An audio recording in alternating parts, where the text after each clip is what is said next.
எபிரேயருக்கு எழுதின நிருபம் முதலாவது அதிகாரம் Hebrews chapter 1 ஆறாவது வசனம். verse 6. ஹீப்ரூ என்று சொன்னாலே வாண்டரர் என்ற அர்த்தமாம், அதாவது அலைந்து திரிகிறவன் என்ற அர்த்தமாம். He is a nomad. He will not stay in a permanent place. ஆகவே அவர் ஆபிரகாம் பார்த்தீங்கன்னா அலைந்து திரிகிற ஒரு நபராகவே இருந்தார். ஈசாக்கும் அப்படி கூடாரங்களில் வாசம் பண்ணுகிற நபராக இருந்தார். ஆகவே எபிரேயன் என்கிறதான அந்த பெயர் வந்தது. So Hebrews means a nomad. He is a wanderer. For example, Abraham and Isaac all were wanderers.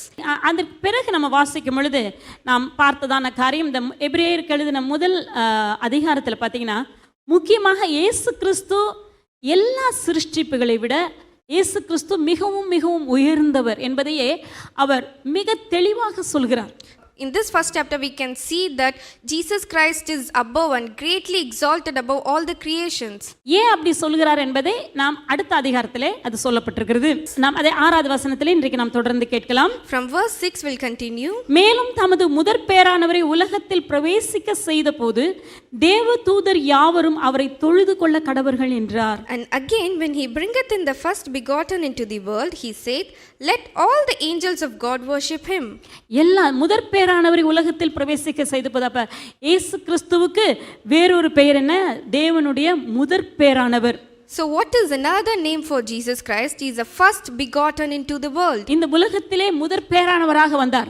He was the first begotten into the world. இயேசு கிறிஸ்துவின் மூலமாக தான், அவருடைய இரத்தத்தின் மூலமாக நாம் எல்லாரும் இன்றைக்கு பாவ மன்னிப்பை நம்ம பெற்றிருக்கிறோம். Only through Jesus Christ, by his blood, we all have received forgiveness of sins. ஆகவே நாம் எல்லாரும் இயேசு கிறிஸ்துவின் மூலமாக தேவனுடைய பிள்ளைகளாக மாற்றப்பட்டிருக்கிறோம். So we all today have become the children of God through Jesus Christ. அப்ப இந்த உலகத்திலே முதல் பேரானவர் இயேசு கிறிஸ்துதான். So Jesus Christ is the first begotten into this world. இந்த பூமியிலே மனுஷனாக அவர் தோன்றினார். He came as a man in this world. உலகத்தில் அவர் பிரவேசிக்க செய்தபோது தேவதூதர் யாவரும் அவரை தொழுது கொள்ள கடவர்கள் என்றார். When he bringeth in the first begotten into the world, he said, let all the angels of God worship him. இது பரலோகத்திலிருந்து வந்ததான ஒரு சத்தம். This is a voice that came from the heaven. தேவதூதர் யாவரும் அவரை தொழுது கொள்ள கடவர்கள். Let all the angels of God worship him. இந்த இடத்திலே பார்க்கிறோம் இயேசு கிறிஸ்து எவ்வளவு மிகவும் அதிகமாக உயர்த்தப்பட்டவராக இருக்கிறார். So here we see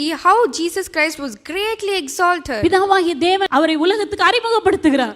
The Lord the Father is introducing Jesus Christ into the world. உலகத்திலே அவர் பிரவேசித்த போது, when he was in this world, தேவதூதர் யாவரும் அவரை தொழுது கொள்ள வேண்டும். let all the angels praise and worship him. அததான் பார்க்கிறோம். இயேசு கிறிஸ்து பிறந்ததான அந்த வேளையில என்ன ஆயிற்று? மகிமையிலே தேவதூதர்கள் ஏக கூட்டமாக அவர்கள் தோன்றி அவர் தேவனை மகிமைப்படுத்தினார்கள். So that's what we see during the birth of Jesus. All the angels, they descended down and worshipped Jesus Christ in glory. தேவதூதர்கள் தொழுது கொண்டார்கள். The angels worshipped him. இயேசு கிறிஸ்துவாகிய குமாரன் இந்த உலகத்திலே பிரவேசித்த போது தேவதூதர்கள் யாவரும் தொழுது கொண்டார்கள். Jesus Christ the Son, when he was born, all the angels worshipped him. வெளிப்படுத்தல் 5ஆம் அதிகாரம் 11வது வசனத்திலே, Revelation chapter 5 verse 11, இயேசு கிறிஸ்துவினுடைய உலக அல்லாவிட்டால் பூமிக்குரியதான அந்த ஊழியம் முடிந்து இயேசு கிறிஸ்து பரலோகத்துக்கு எடுத்துக்கொள்ளப்பட்டு பிதாவாகிய தேவனுடைய வலது பார்சத்திலே வீற்றிருக்கிறார்.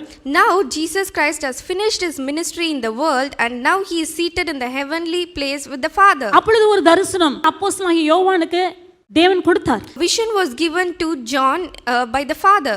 அவர் பார்த்ததான அந்த தரிசனம் என்ன? What was the vision that John saw? வெளிப்படுத்தல் 5:11, பின்னும் நான் பார்த்தபோது சிங்காசனத்தையும் ஜீவன்களையும் மூப்பர்களையும் சூழ்ந்திருந்த அநேக தூதர்களுடைய சத்தத்தை நான் கேட்டேன். And I beheld and heard the voice of many angels round about the throne and the beast and the elders, and the number of them was 10,000 times 10,000 and thousands of thousands. அநேக தூதர்களுடைய சத்தத்தை நான் கேட்டேன். அவர்களுடைய லக்கம் 10,000 ஆயிரமாகவும் இருந்தது. I heard the voice of many angels round about the throne, and the number of them was 10,000 times 10,000 and thousands of thousands. அவர்கள் என்ன செய்தார்கள்? What did they do?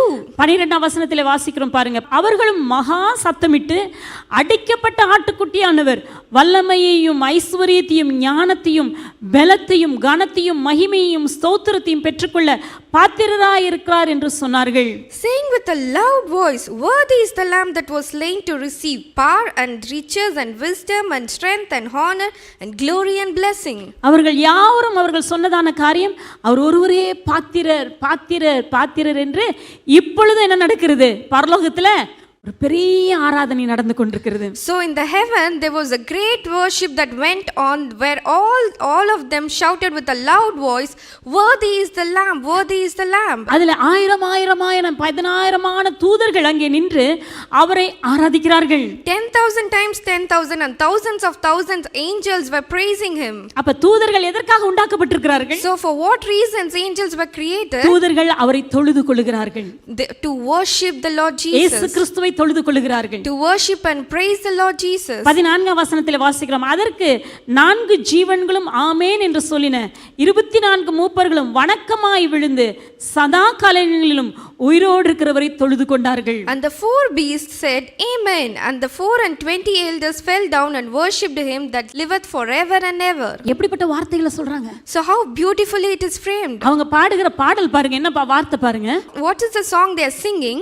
சதா காலங்களிலும் உயிரோடு இருக்கிறவர். He who lives forever and ever. நம்ம எல்லாரும் சொல்லுவோமா, சதா காலங்களிலும் உயிரோடு இருக்கிறவரே அவர்கள் வணக்கமாய் விழுந்து நின்னுட்டு இல்லாவிட்டால் உட்கார்ந்து கொண்டு அவர்கள் ஆராதிக்கவில்லை. அவர்கள் இயேசு கிறிஸ்துவுக்கு முன்பதாக அவர்கள் வணக்கமாக விழுந்து அவரை தொழுது கொண்டார்கள். They did not sit or stand, but they bowed themselves before the Lord Jesus Christ and worshipped him. இதுதான் ஒரு அருமையான ஆராதனை, உண்மையான ஆராதனை. This is the true worship. தொழுது கொண்டார்கள். அதே வார்த்தை தொழுது கொண்டார்கள் என்ற வார்த்தையை தான் எபிரேயர் 1:6 நாம் வாசிக்கிறோம். The same word worship we see in Hebrews chapter 1 verse 6. தேவதூதர் யாவரும் அவரை தொழுது கொள்ள கடவர்கள். Let all the angels worship him. தேவனை தொழுது கொள்ளுதல் என்றால் அர்த்தம் என்ன? ஆராதனை என்றால் அர்த்தம் என்ன? What does the word worship means? என்றென்றைக்கும் உயிரோடு இருக்கிறவருக்கு. He who lives forever and ever. சதா காலங்களிலும் உயிரோடு இருக்கிற இயேசு கிறிஸ்துவுக்கு முன்பதாக, Jesus Christ lives forever and ever. அவருக்கு முன்பதாக வணக்கமாக விழுந்து They worshipped, bowed themselves before the Lord. ஆண்டவரை தொழுது கொள்வது, அதுக்கு பெயர் தான் ஆராதனை. That is called as worship.